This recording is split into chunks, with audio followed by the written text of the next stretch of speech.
Bueno, hoy estamos con Carla Rodríguez, que es socióloga y es parte del movimiento de ocupantes e inquilinos, el MOI, desde sus inicios, que luego se constituye en una federación de cooperativas autogestionarias de vivienda.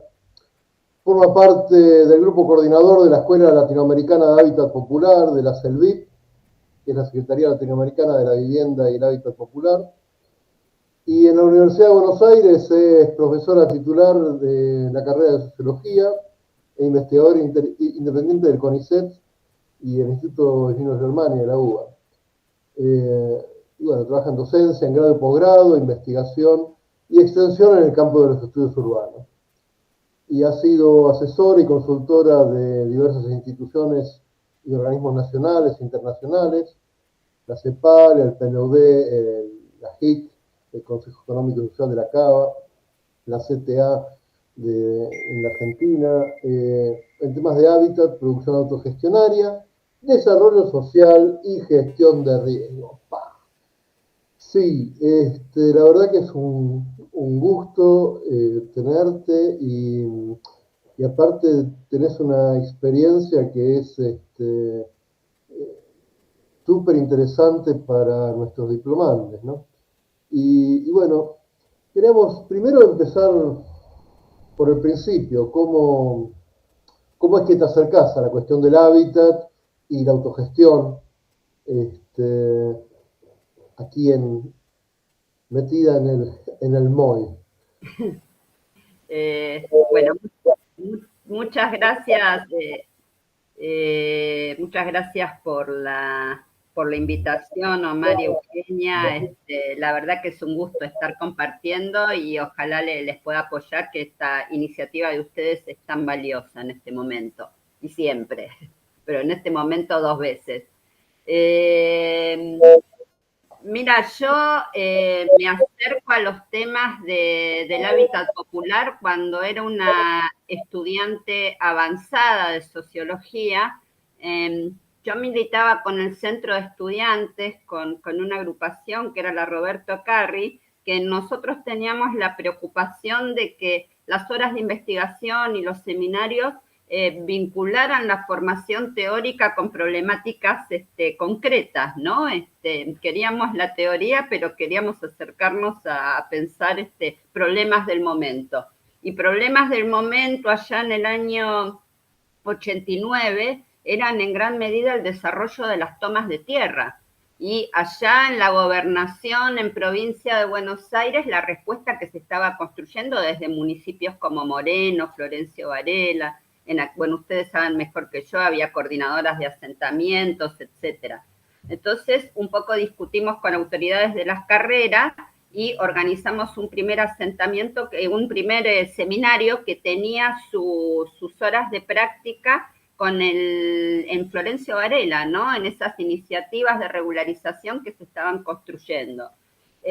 Y para mí fue una experiencia sumamente importante porque me pude acercar a organizaciones que yo no conocía, porque vinculábamos la discusión de teoría urbana, porque en ese seminario conocí a Hilda Herzer, con quien después hice que era la investigadora que nos sugirieron para coordinar la parte académica, con quien después, bueno, me pude hacer mi primera experiencia en investigación, presentarme una beca a partir de la sistematización de ese trabajo que había hecho en asentamientos.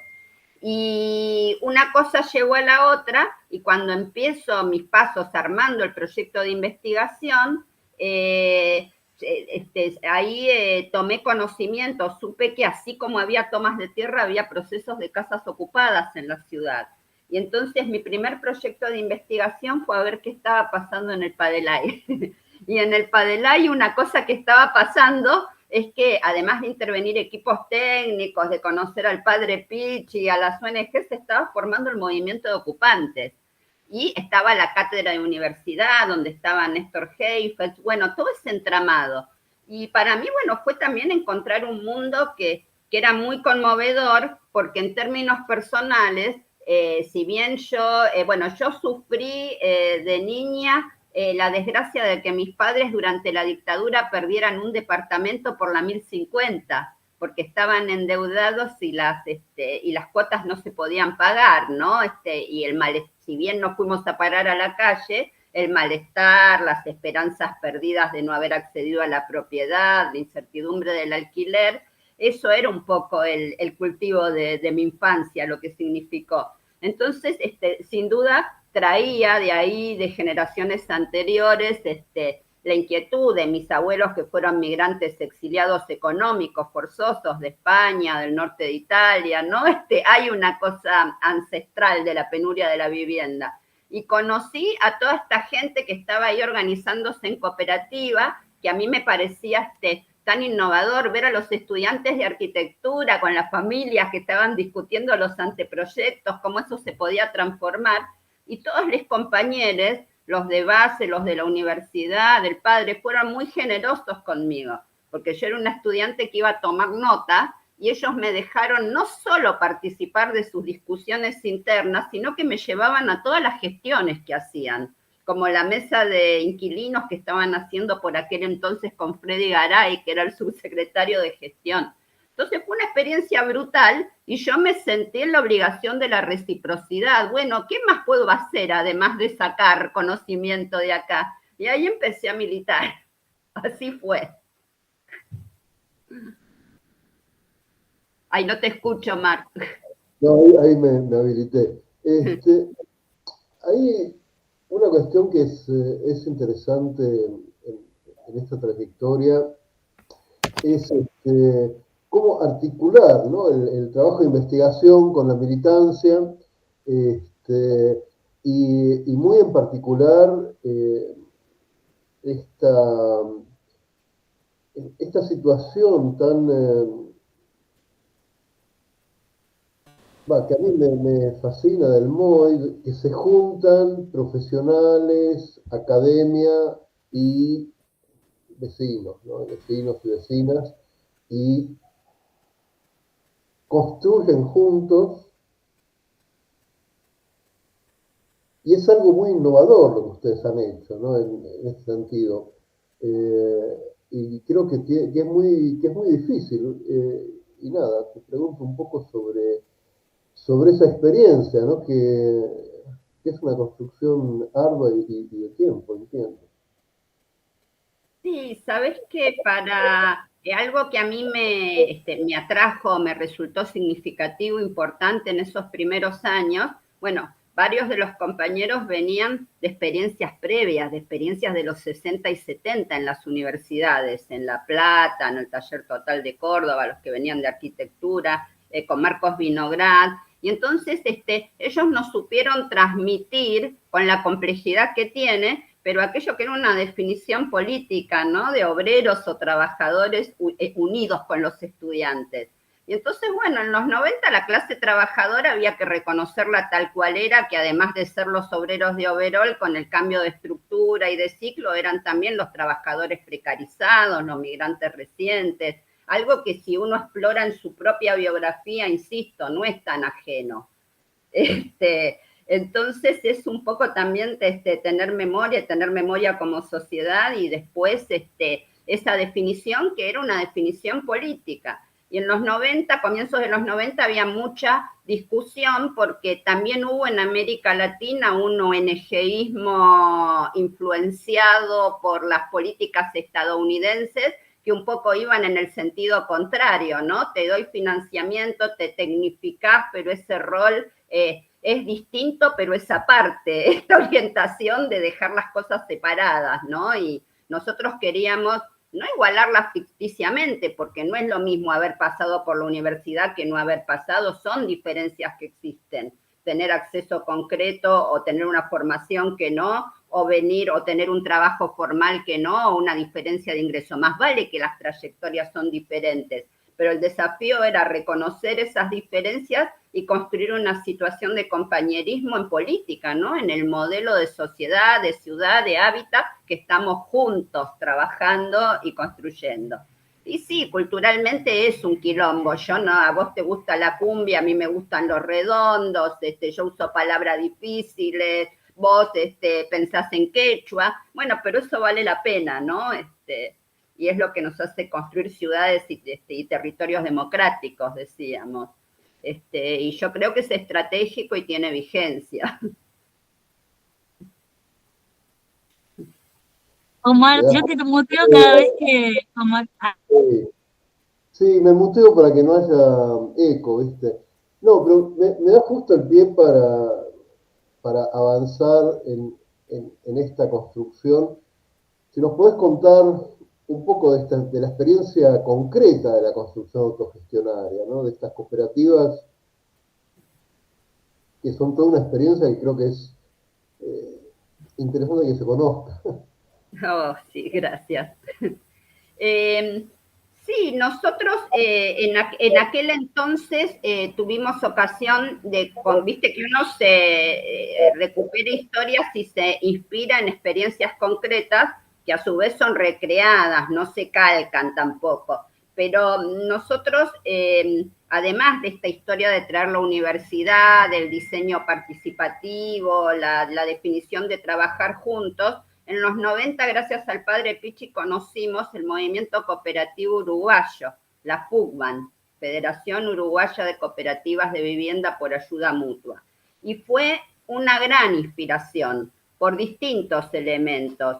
Uno, porque ver lo que era el modelo de autogestión en términos de identidad, de construcción de un movimiento cooperativista en serio, no en los papeles, sino actuante, por los barrios que habían construido, la calidad de las viviendas, la posibilidad de manejar de manera directa los recursos, también porque habían sido parte de alianzas mayores, o sea, ellos habían nacido también de una articulación, de una voluntad política del movimiento obrero, de un proceso político que al mismo tiempo gestó el Frente Amplio y también del papel de la Universidad de la República. Entonces, ver ese movimiento en lo específico del hábitat fue como que era autogestión, era algo que para el MOI es fundamental, que es poner en discusión y práctica, y nosotros allá lo vimos practicado con 20 años, que hoy son 50, la ayuda mutua, el sistema de usuarios, que te garantiza, como dicen los uruguayos, sacar pedazos de ciudad del mercado, ¿no? Y que transformarlos en territorios cuidados de los trabajadores.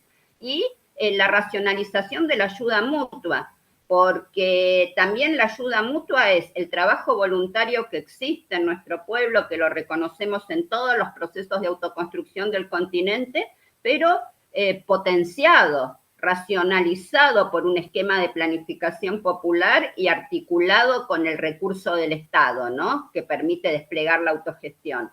Entonces, para nosotros fue ver esos barrios, ver la belleza que tenían, fue como un norte concreto de decir, bueno, no son marcianos, son hermanos latinoamericanos que viven acá enfrente.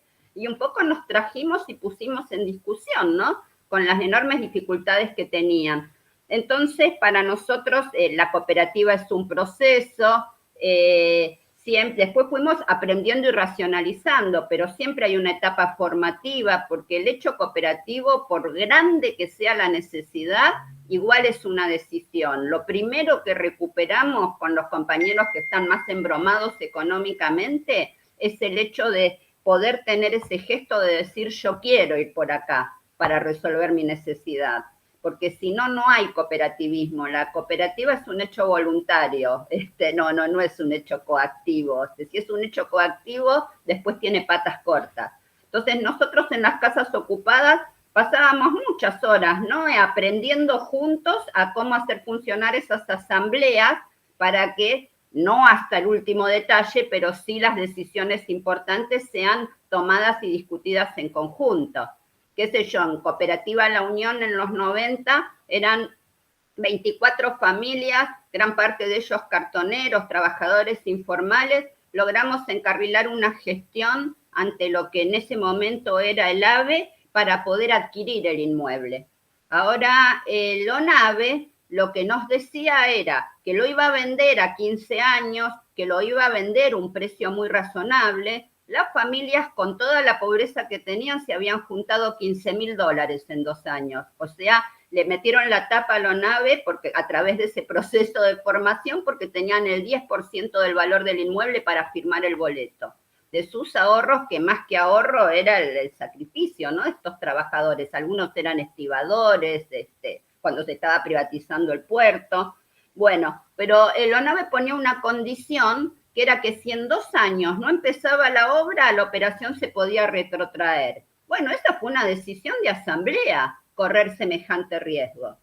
Por eso nosotros fuimos aprendiendo y duró horas esa asamblea y evidentemente nadie podía sustituir el acuerdo que surgiera de la familia. Podíamos darles argumentos a favor o en riesgo, pero y duró horas y nos la jugamos y se la jugaron colectivamente. En ese sentido, digo, el cooperativismo va construyendo esas y otras tantas, ¿no? Decisiones centrales de Cooperativa Perú, que se había ganado una ordenanza de regularización regular dominial en el 98, el jefe de gobierno era de la Rúa, el Partido Radical no quería ni a palo sentar ese precedente. Ni bien estaba aprobada la ordenanza, le llegaban juicios de desalojo. Mandan al entonces presidente de la Comisión de la Vivienda a llamar a las familias y a explicarles que tenían listo unas viviendas Fonavia ahí al lado del riachuelo, en un edificio nuevo, y que si no los iban a desalojar. Esa decisión, obvio que nadie la podía tomar con la familia, si se iban a las viviendas Fonavi nuevitas o seguían peleando para escriturar en San Telmo. Entonces, el proceso central es construir juntos esa subjetividad, ¿no? Y ese proceso. Después, bueno, cuando pasamos juntos, o sea, la autogestión tiene el proceso educativo de coproducción de conocimientos, de formación de subjetividad con una dimensión educativa muy fuerte, junto al paso a paso de cómo vamos planificando todo el proceso del habitar. Desde que decimos, uy, queremos juntos constituir esta cooperativa, hasta la búsqueda y consecución del suelo, después la decisión de cómo construir. Cuando nosotros cómo construir, impulsar programas de política o cómo construir nuestro proyecto. La ley 341, que nació de una mesa de negociación y gestión y fue impulsada, digo, de participación sustantiva, ahora una vez que estuvo operativa, cada una de las cooperativas es soberana de decir cómo va a manejar ese recurso. Las cooperativas del MOI quisimos profundizar un modelo de producción autogestionaria y un encadenado con cooperativas de trabajo.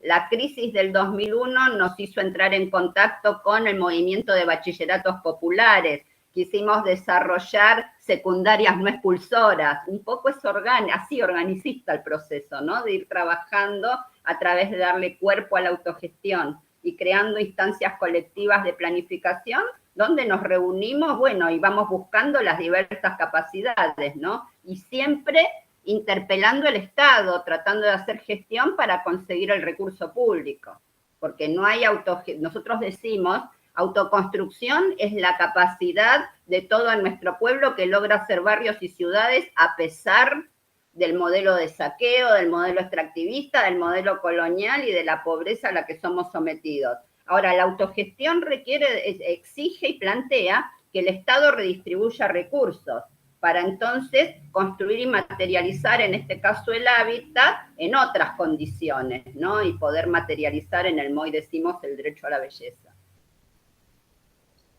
Sí, también la autogestión, la manera que ustedes la han encarado, abarca todos los niveles, ¿no? Porque tú estás contando de tomas de decisiones colectivas, de gestión, de planificación. También han diseñado, porque, ¿no?, las modificaciones de la construcción, hay un proceso de diseño que es participativo, donde la gente también tiene la voz, y algo que nos parece fuerte es que recuperan la palabra, ¿no? Sí, eso es central, te diría que es lo primero. Recuperar la voz, la palabra, poder manifestar la opinión, poder recuperar la palabra y el estar centrado en su eje, ¿no? De poder ser parte. Nosotros decimos que colectivos fuertes se construyen con individualidades fortalecidas. que los colectivos no son amebas indiferenciadas, entonces el crecimiento colectivo tiene un correlato con el crecimiento de cada una de las personas. Carla, ¿nos puedes contar un poquito, digamos, un poquito sobre cómo se logra la sanción de la 341, ¿no? Que es un hito en Argentina en la lucha por el hábitat? Y después, bueno, se logró la sanción de la ley y después, ¿qué, no? ¿Qué logros se obtuvieron gracias a la sanción? Y, por supuesto, qué dificultades todavía nos quedan por atravesar, ¿no? Sí, nosotros como les contaba brevemente, entre el 90 y el 97 más o menos, el trabajo de esta primera etapa del MOI se centró en impulsar experiencias de organización y cooperativismo y procesos de regularización, y poder hacer las primeras obras en casas ocupadas, procesos basados en casas ocupadas. En el año 96, que ya habíamos logrado dar algunos pasos, nos fuimos también de a poco encontrando bueno, siempre fue importante encontrarnos con otras organizaciones. En el caso en el 96, con organizaciones de la ciudad, como los delegados de la ex-AU3, las asambleas de desalojados que se empezaban a organizar en el barrio de La Boca. También teníamos contacto a nivel nacional con otros, la UOPS de Córdoba fue muy importante, así como conocimos el trabajo de base y de los equipos técnicos que acompañaban, ¿no? Y el trabajo internacional de la CELVIP. Comento esto porque todos esos niveles también iban nutriendo nuestra estrategia territorializada de incidencia. Entonces, cuando se arma la constituyente en la ciudad de Buenos Aires, nosotros ya estábamos con suficiente experiencia como para lograr participar de un modo activo en el espacio de organizaciones que produjo la redacción del artículo 31, que es el artículo de hábitat. Entonces, esto es importante porque ahí logramos que, además de todos los contenidos tan progresivos que tiene la Constitución y el artículo en particular, que el IBC se tendría que limitar a cumplirlo, y no hay mucho más que innovar para que la cosa avance, nosotros logramos que se incorporara, promueve los planes de autogestión. Una vez que estaba sancionado, muchos compañeros nos decían, pero eso es un papel, la Constitución es letra muerta, la Nacional dice el derecho, pero varios de nosotros pensábamos, poníamos en discusión que da una base de legitimidad, ¿no? Da una base de sustento también para conversar con otros sectores que piensan que lo único que rige es el mercado, que se puede vivir donde se puede pagar y todas esas cosas que están a la orden del día.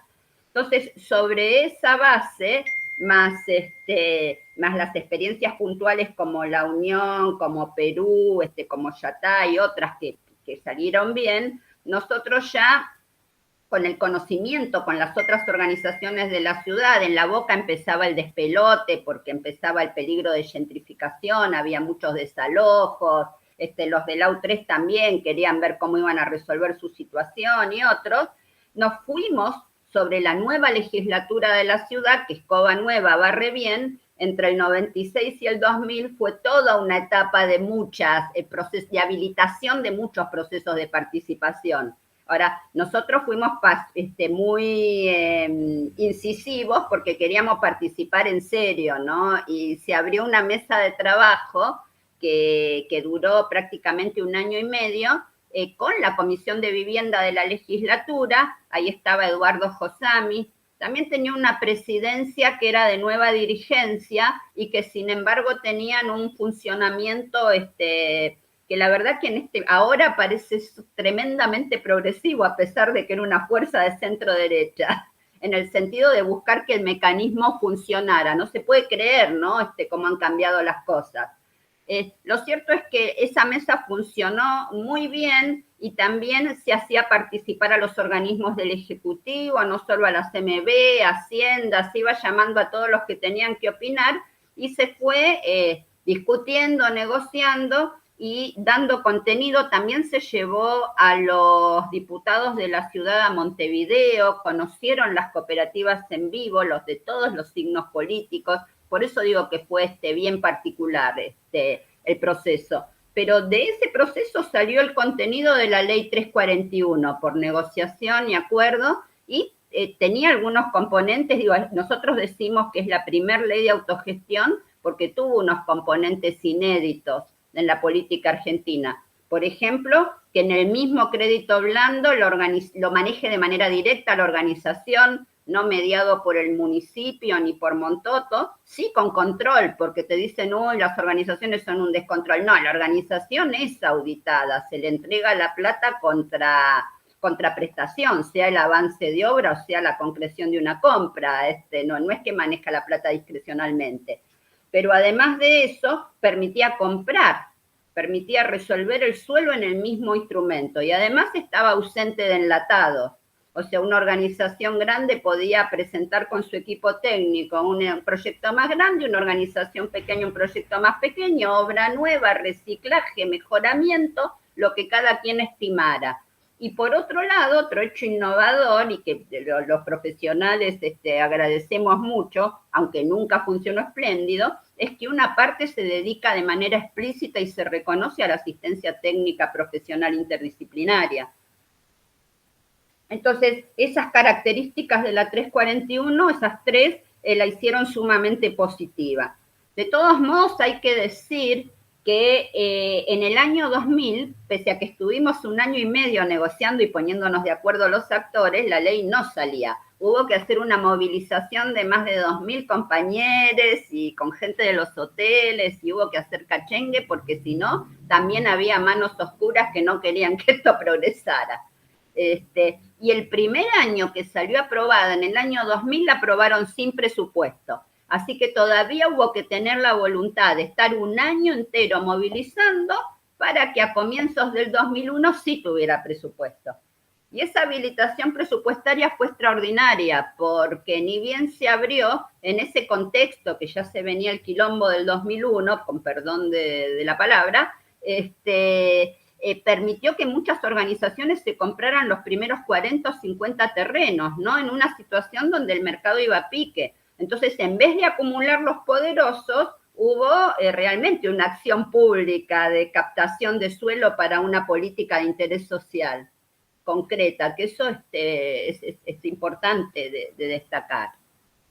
Después, en el año 2001, y en ese momento hubo crisis en los hoteles, entonces el propio ámbito de desarrollo social, ya con el gobierno de Ibarra, empezó a promover procesos de organización cooperativa. Algunos de los movimientos piqueteros empezaron a tomar también la forma en la ciudad, y de esa manera en pocos años, hasta el 2005-2006, se compraron 118 terrenos, que es una escala, para la nada, es una escala muy importante. Es un montón. Es un montón. Es un montón. Después, por supuesto, empezaron las dificultades, porque recordarán, y si no recuerdo, que por ejemplo Eduardo Josami fue echado del IBC por presión de sectores neoliberales, y al neoliberalismo urbano no le gusta que se desmercantilicen áreas centrales y que encima las obras salgan mucho más baratas que la licitación empresarial y todas las cosas que se fueron transitando con la ley 341. Pero se han hecho así todos más de 60 conjuntos, ¿no? Y con formatos muy diversos. Muchas organizaciones no profundizaron la ejecución autogestionaria porque la ley no lo define. Entonces, pero igual construyeron con pequeñas empresas, algunos tuvieron problemas con las empresas y después en el tránsito terminaron contratando cooperativas. Es muy interesante el aprendizaje y la exploración que se fue dando. Y algunos dicen, bueno, pero fue un proceso muy lento. La verdad que del 2008 en adelante, los gobiernos locales hicieron todo lo posible por complicar la vida. Digo, no cerraron el programa porque es de contenido constitucional, pero no es un programa que se habilite. Aunque hay que decir que hubo profesionales dentro del IBC que han aprendido, han articulado y también han generado capacidades públicas que van resistiendo las distintas gestiones, ¿no? Y ahí hay un aprendizaje en estos 20 años de un equipo que si tuviera una orientación política favorable seguro podría ser un programa de escala. Eso también yo lo veo. Sí, interesante cómo se puede cómo la acción popular puede con el tiempo terminar influyendo en las estructuras institucionales, ¿no? Esto de contar del aprendizaje de los profesionales, de los técnicos municipales es bien interesante, ¿no? Algo que no se Sí, suele tener en cuenta. sí. Y que además Por eso lo es traigo, es algo que no se mira. claro. Y es más, es necesario promoverlo, no solo Ujú. Sí, este, porque perdón, Omar, pero la autogestión es junto con estas instancias locales y territorializadas de gobierno, es con la asistencia profesional de los movimientos, pero es con las capacidades estatales, ¿no? Es un trabajo cooperativo. sí, digamos, los técnicos municipales también terminan entendiendo que esto es beneficioso para el municipio, para la política local, económicamente, ¿no? Y eso es lo que por lo que hay que trabajar, ¿no? Tal como decís, acá están todos involucrados, ¿no? Tengo que Ujú. contar con todo.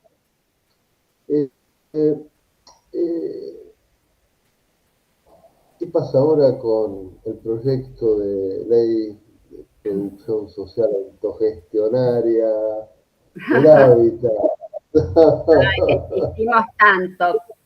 Eso, mira, cuando el macrismo acá empezó a cerrar las puertas, pero también, bueno, porque pues, se venía dando, ¿no? Una visión de necesidad de compartir, porque nosotros veíamos que se estaban construyendo el MOI, pero otros también obras que, insisto, al 60-70% de lo que salían las obras de vivienda social por licitación empresarial, sin contar el resultado social, ¿no? De la existencia de comunidades, de organizaciones fortalecidas, con proyectos barriales, con voluntad de cómo seguir aprendiendo, resolviendo, articulando con otros, que por ahí para mí es el resultado más importante.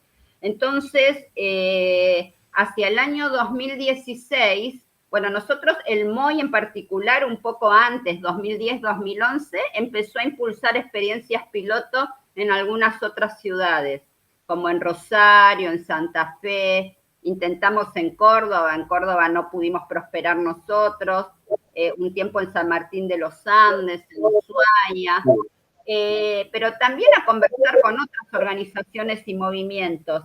Y ya en el 2016 también lo hicimos con los sindicatos, hay que decir, y con los sindicatos hay un pendiente, porque siempre ha predominado una visión como que el cooperativismo es una solución de emergencia para los pobres de la mayor pobreza y no una forma orgánica de desarrollar la economía y de encontrarse, cosa que es un poco Sí, distinto que lo que pasó en Uruguay.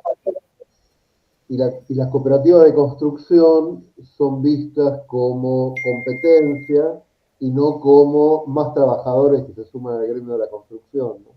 Exacto, exacto. Aunque muchos trabajadores de la construcción, que esto lo hablábamos cuando yo estaba en el Consejo Económico y Social, viven en los barrios populares y necesitarían, ¿no? Más herramientas. Y es un temón todo ese diálogo que nos cuesta, trabado. Sí. Pero lo que te quería contar es, entonces, hacia el 2016, nosotros, sobre todo cuando se profundiza la judicialización a los movimientos sociales, cuando Milagros Sala va presa, ¿no? Con lo que había construido la Tupac, etcétera, hacemos una confluencia grande con la Federación de Tierra y Vivienda, con el Movimiento Social y Político Los Pibes, y con otras organizaciones, y planteamos como respuesta el impulsar una política nacional por la autogestión. Entonces, de ahí nace, hablando en ese momento con Edgardo de Petri, que era diputado y estaba en la Comisión de Vivienda, de ahí nace la primera versión del proyecto de ley nacional de producción autogestionaria. No ignorando que este es un país federal, pero sí con la intención de nacionalizar y ver cómo se van articulando los distintos niveles, ¿no? Del Estado para promover una política integral de autogestión.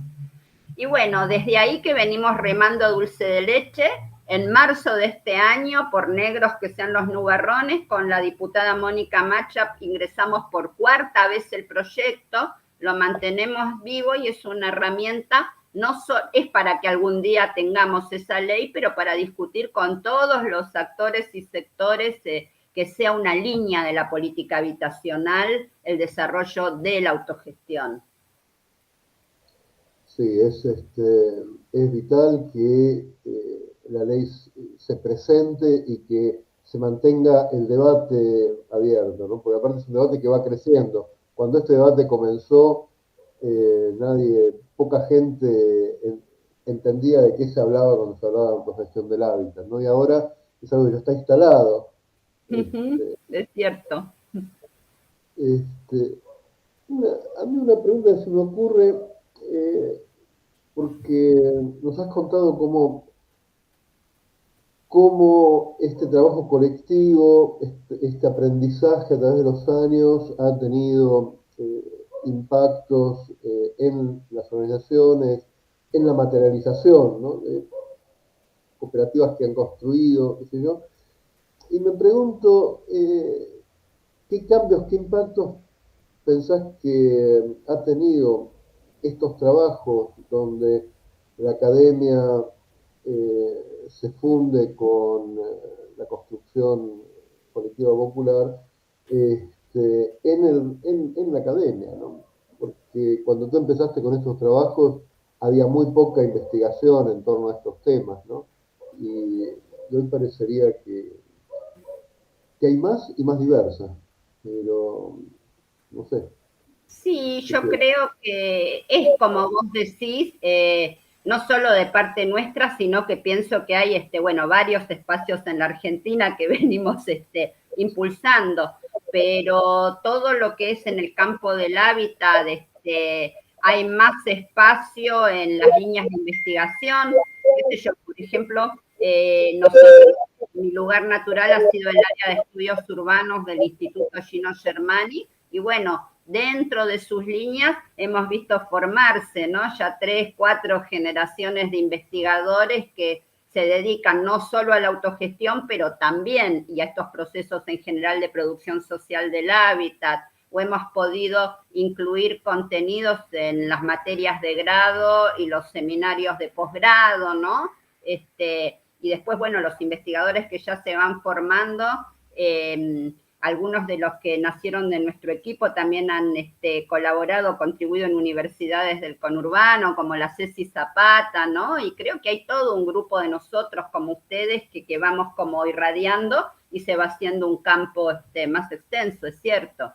Y eso, en la UBA ciertamente sí hemos logrado instalar una línea que, bueno, con las limitaciones generales que tenemos todos, pero sostenida, longitudinal, con una cierta acumulación, enredada con grupos de otros países del continente y del norte global, donde también hay sectores subalternos, y también ensayando esta perspectiva epistemológica del encuentro de saberes, pudiendo plantearlo cada vez más alto y con mayor seriedad, ¿no? Porque cuando yo empecé era como que la metodología y la epistemología clásica, y si no me sacaban carpiendo.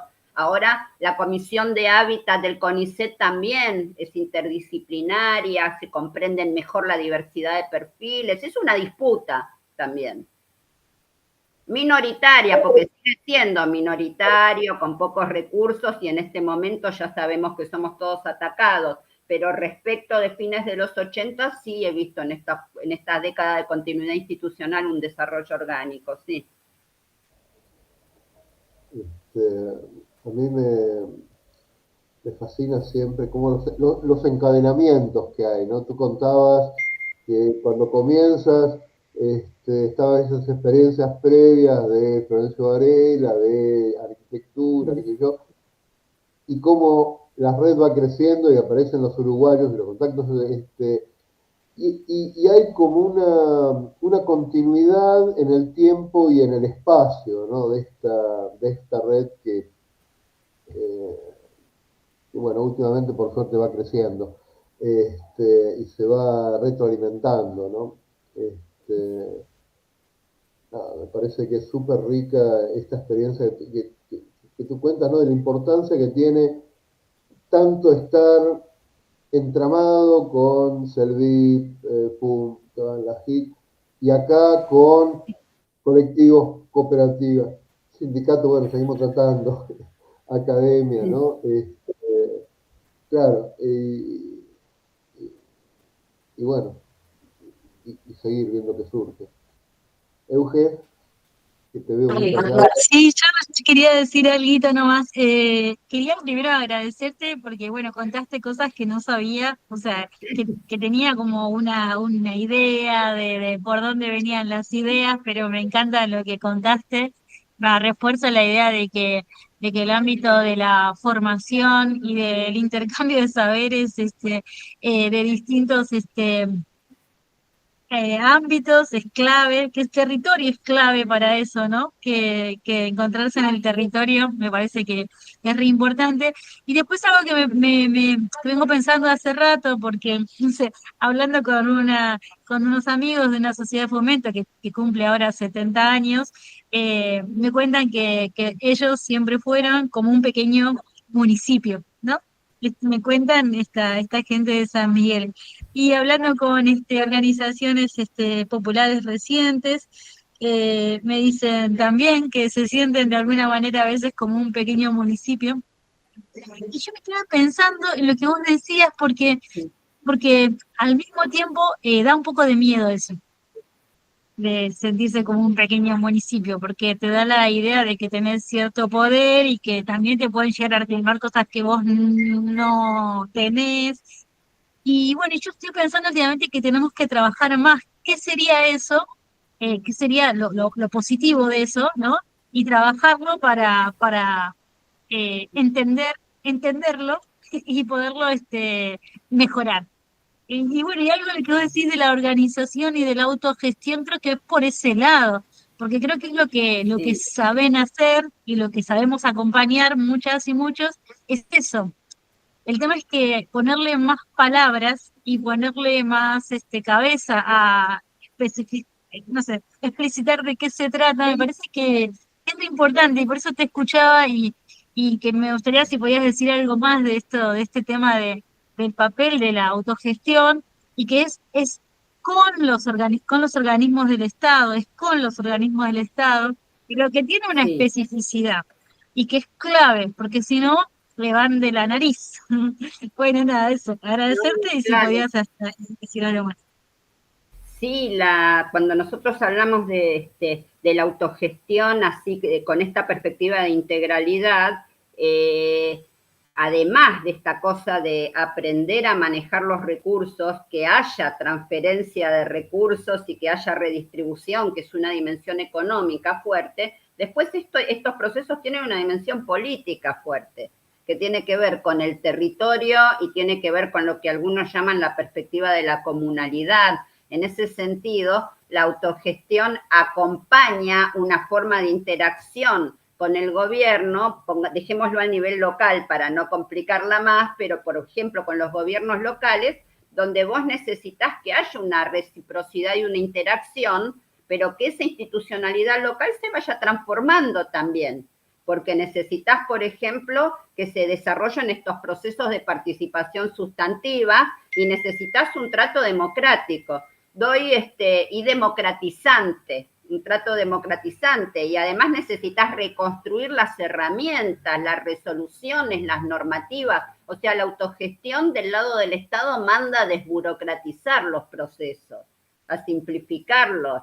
Por ejemplo, cuando se forma el primer equipo de la ley 341, que estaba Eduardo Josami, una de las primeras cosas que hizo Eduardo, que yo era jovencita y no me lo olvido más, mandó a sacar todos los escritorios, redujo la cantidad de escritorios que había en las oficinas y mandó explícitamente a que las organizaciones pudieran ocupar el espacio. Entonces nos sentábamos en rondas a discutir la implementación, que como no es que desaparecieron totalmente, pero se redujeron a su mínima expresión y hubo un clima y una instrucción a los compañeros que eran trabajadores del Estado, funcionarios, a laburar de un modo mucho más dialógico y mucho más compartido. Entonces, la autogestión invita a eso en los procesos de transformación institucional, que a otra gente le ponen los pelos de punta. Y además cuando los compañeros te dicen, porque a mí también me lo han dicho, che, acá en esta toma el municipio somos nosotros,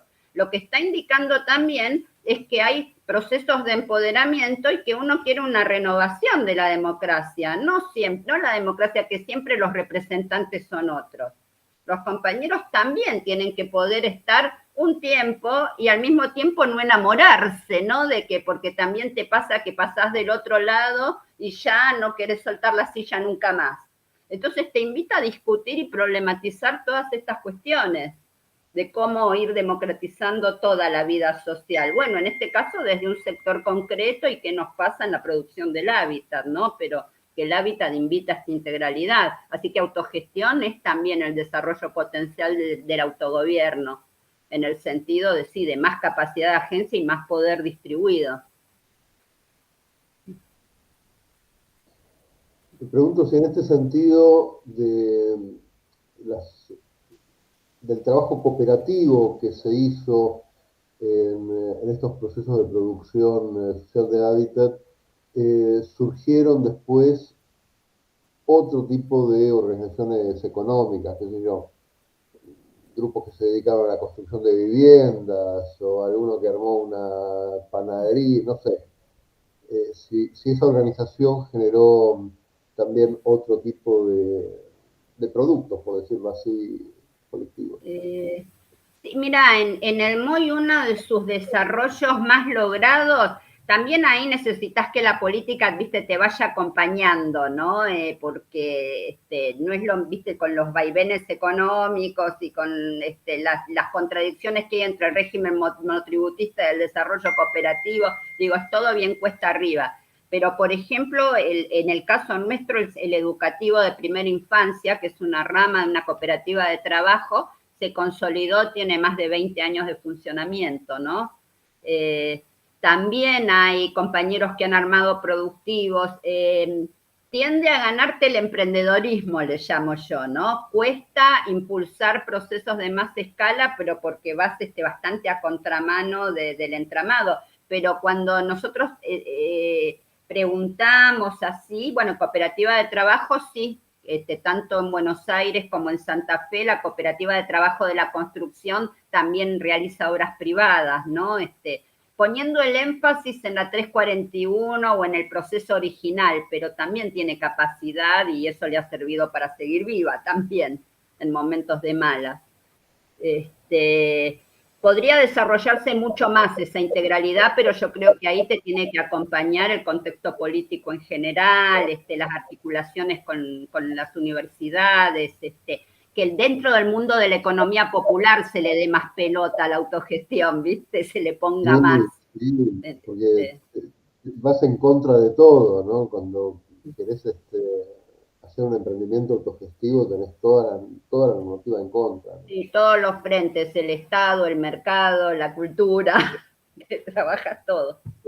Tal cual.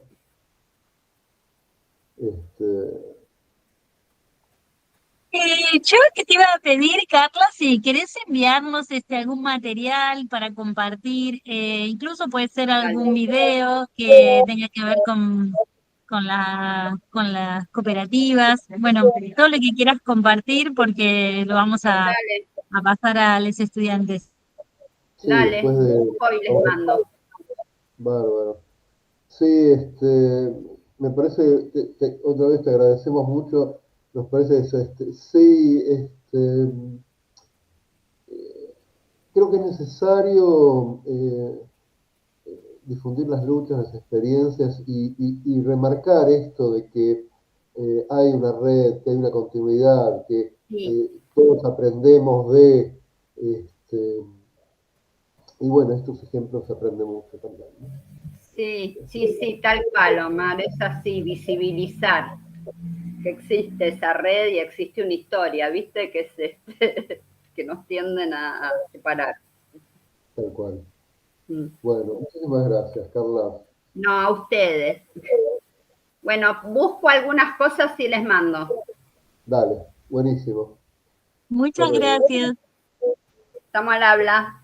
Gracias Dale. a ustedes.